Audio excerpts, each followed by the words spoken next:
27 जून 1981 को अली खामनेई, जो 1979 की क्रांति के बाद ईरान में एक धार्मिक मौलवी और उभरते हुए राजनीतिक नेता थे, तेहरान की अबूजर मस्जिद में पहुंचे।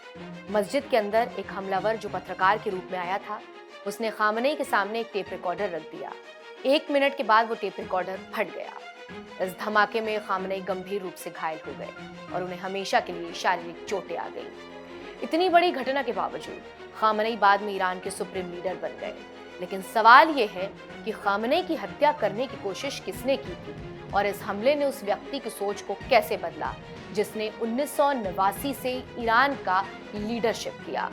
ये कहानी है अली खामनेई की, जो ईरान के दूसरे सुप्रीम लीडर थे। खामनेई के नाम से जाने जाने वाले इस व्यक्ति का जन्म 17 जुलाई 1939 को ईरान के उत्तर पूर्व में स्थित खुरासान प्रांत के शहर मशहद में हुआ था।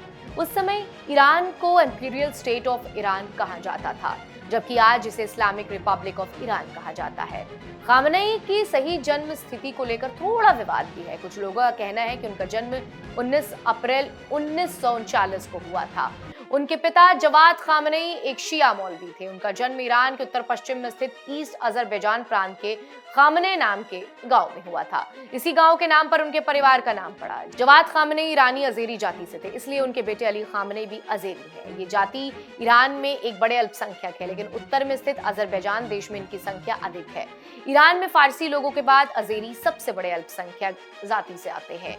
ये ज्यादातर देश के उत्तर पश्चिम हिस्से में रहते हैं। जवाद खामनेई ने इराक के नजफ शहर में शिया धर्म की पढ़ाई की।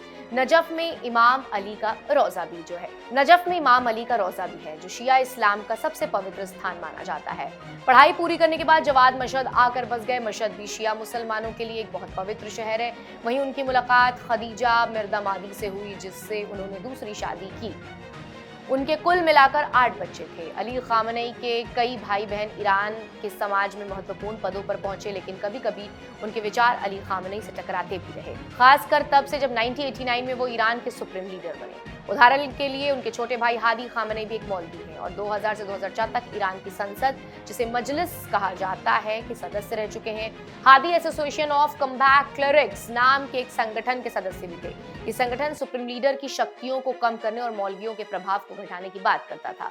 अली खामनेई की पढ़ाई बचपन से ही मशहद शहर में हुई थी। इसमें उनके पिता की बड़ी भूमिका थी। उनके पिता एक मुजाहिद बन गए थे। उनके पिता एक मुश्तहिद बन गए थे। मुश्तहिद वो विद्वान होता है जिसे इस्लामी कानून को समझने और उसकी व्याख्या का अधिकार होता है। कभी कभी जवाद खामनेई मशहद से बाहर भी रहते थे और इराक के नजफ शहर चले जाते थे। मशहद में उनका परिवार साधारण जिंदगी जीता था। वो बहुत अमीर नहीं थे, उनके पास ज्यादा सामान भी नहीं थे, लेकिन उनके पिता धार्मिक विद्वान होने के कारण समाज में उनका वर्चस्व और सम्मान था। जवाद खामनेई अक्सर शुक्रवार की नमाज पढ़ाते थे और स्थानीय लोगों से उनसे सलाह लेते थे। अली खामनेई की माँ भी पढ़ी लिखी थी। उन्होंने अली को फारसी इतिहास, कला और साहित्य के बारे में सिखाया। खामनेई के बाद में अपने बचपन के जीवन को बहुत सादा बताते हैं। उनका कहना है कि उनका परिवार एक छोटे से कमरे में और एक घर में रहता था और उनके पास ज्यादा सामान नहीं था। वे ज्यादातर रोटी, खजूर और किशमिश खाकर गुजारा करते थे। हालांकि संभव है कि उन्होंने अपने बचपन की गरीबी को थोड़ा बढ़ा चढ़ाकर बताया हो। खामनेई की जिंदगी कई तरीके से 1963 की घटनाओं से प्रभावित हुई। उसी साल की शुरुआत में शाह ने एक नई नीति की शुरुआत की, जिसका उद्देश्य ईरान को पश्चिमी देशों की तरह आधुनिक बनाना और उसकी अर्थव्यवस्था को बढ़ाना था। इस योजना को व्हाइट रेवोल्यूशन कहा गया। इसका एक मुख्य हिस्सा जमीन के मालिकाना हक के पुराने सिस्टम को बदलना था। इससे ईरान के पारंपरिक समाज ढांचे को खतरा पैदा हुआ और कई धार्मिक नेताओं ने इसका विरोध किया। इसी दौरान आयतुल्लाह खुमैनी ने शाह की सरकार के खिलाफ पहले से भी ज्यादा खुलकर बोलना शुरू कर दिया। शाह की सरकार ने उन्हें गिरफ्तार कर लिया। इसके बाद जून 1963 में पूरे देश में विरोध प्रदर्शन हुए, जिनमें सैकड़ों लोग मारे गए। खुमैनी ने शाह और उसके पश्चिमी सहयोगी, खासकर अमेरिका के प्रभाव की कड़ी आलोचना जारी रखी। इसके बाद शाह ने तय किया कि खुमैनी से निपटने का सबसे आसान तरीका उन्हें ईरान से बाहर भेज देना है।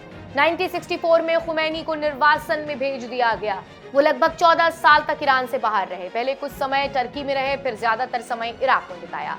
1970 के दशक के आखिर में वो कुछ महीनों के लिए फ्रांस भी गए। इराक के रहते हुए खुमैनी शाह के खिलाफ विदेशी विरोध का मुख्य केंद्र बन गए, इसलिए कई दूसरे विरोधी नेता भी उनके साथ निर्वासन में शामिल हो गए, लेकिन अली खामनेई उनमें शामिल नहीं थे। हालांकि वो अपने शिक्षक खुमैनी के समर्थक में थे, लेकिन वो इन्हें ईरान में ही रह रहे थे। उन्होंने खुम शहर छोड़ दिया और जन्म स्थान मशहद लौट आए ताकि अपने बूढ़े पिता की देखभाल कर सके, जो एक आंख से अंधे हो गए थे।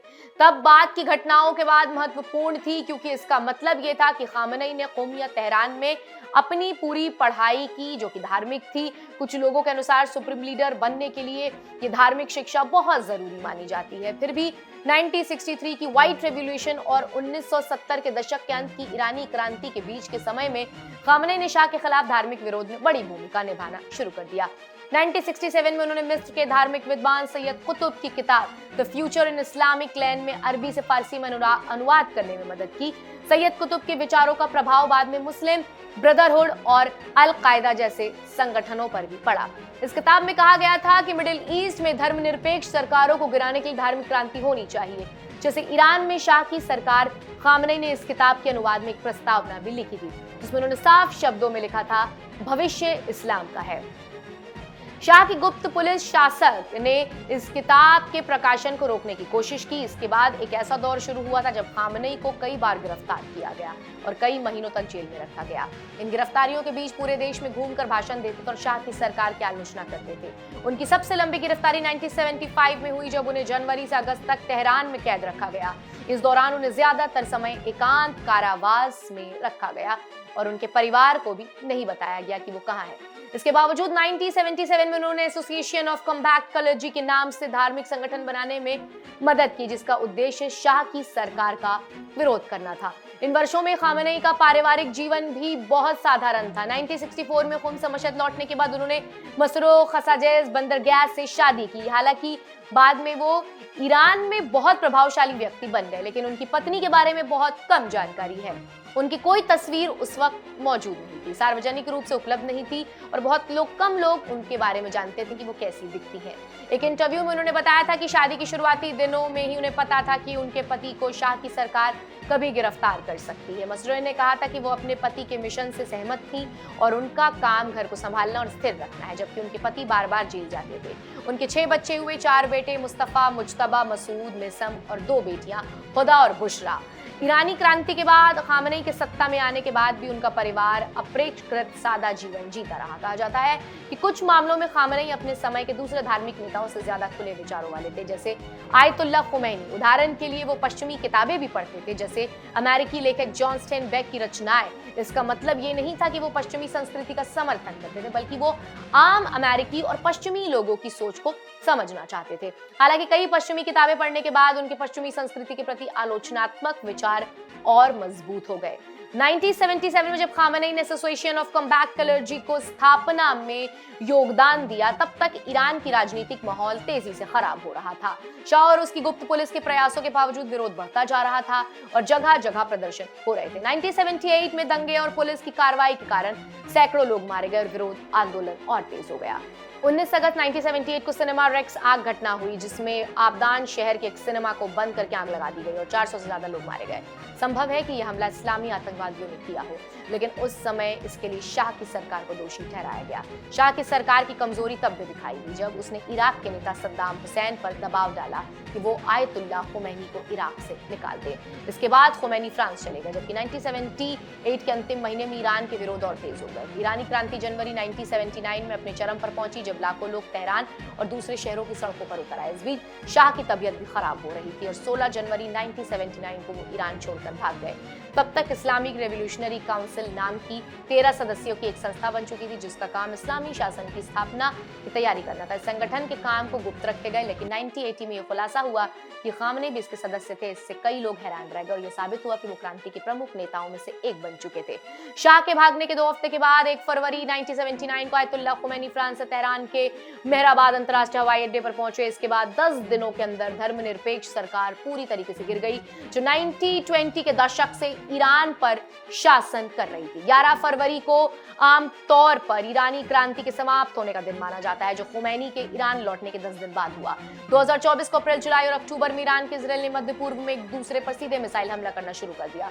फिर 13 जून 2025 को इजराइल ने ईरान के परमाणु सैन्य ढांचे पर कई हमले किए, जिससे दोनों देशों के बीच प्रभावी रूप से युद्ध शुरू हो गया। इन सटीक हमलों में ईरान के कई प्रमुख सैन्य अधिकारी, राजनेता और परमाणु वैज्ञानिक मारे गए। इसके बाद अली खामनेई छिप गए और उन्होंने ये जानकारी भी भेज दी कि अगर उनकी हत्या हो जाए तो उनके बाद सत्ता किसे दी जाए। कुछ दिनों के बाद अमेरिका ने भी ईरान के परमाणु ठिकानों पर बमबारी की। साफ दिखाई देता है कि इजरायल और अमेरिका दोनों ही चाहते हैं कि खामनेई का जो बचा हुआ वर्चस्व है वो खत्म हो जाए और अंदर से ही गिर जाए।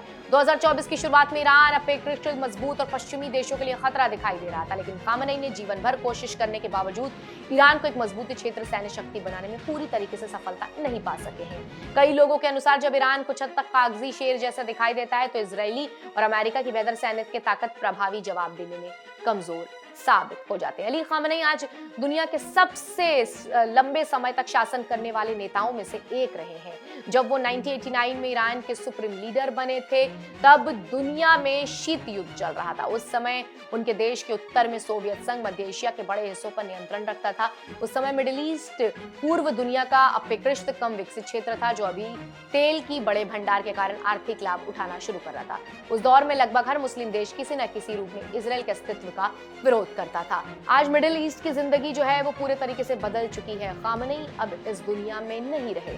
अब जब उनका जन्म हुआ था तब ईरान पहले शाह के शासन में था और क्षेत्र के सबसे धर्मनिरपेक्ष देशों में से एक माना जाता था। उनकी जिंदगी को सबसे ज्यादा प्रभावित करने वाली घटना 1970 के दशक के अंत में हुई ईरानी क्रांति, जिसका नेतृत्व उनके पुराने शिक्षक आयतुल्लाह खुमैनी ने किया था। 1989 में खामनेई को छत तक किस्मत के कारण खुमैनी के उत्तराधिकारी बन पाए। 1981 की गर्मियों में एक राष्ट्रपति को पद से हटा दिया गया और उसके बाद दूसरे राष्ट्रपति केवल 29 दिन बाद हत्या कर दी गई। इन घटनाओं के बाद खामनेई 1981 के अंत में ईरान के तीसरे राष्ट्रपति बने। उन्होंने इस पद का उपयोग एक सीढ़ी की तरह किया और 1989 में आयतुल्लाह खुमैनी के बाद ईरान के सुप्रीम लीडर बन गए।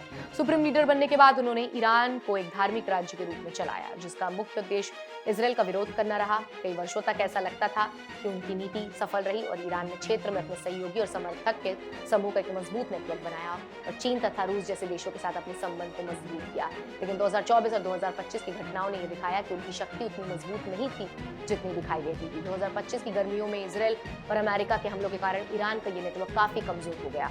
कुछ लोग कहते हैं कि हमले किसी स्वतंत्र देश के संप्रभुता पर बिना कानूनी आधार हमला था, लेकिन आम ईरानियों के दृष्टिकोण से बड़ा सवाल है कि दशकों तक आर्थिक प्रतिबंधों और कठिनाइयों का सामना करने के बाद भी देश को ज्यादा लाभ नहीं मिला।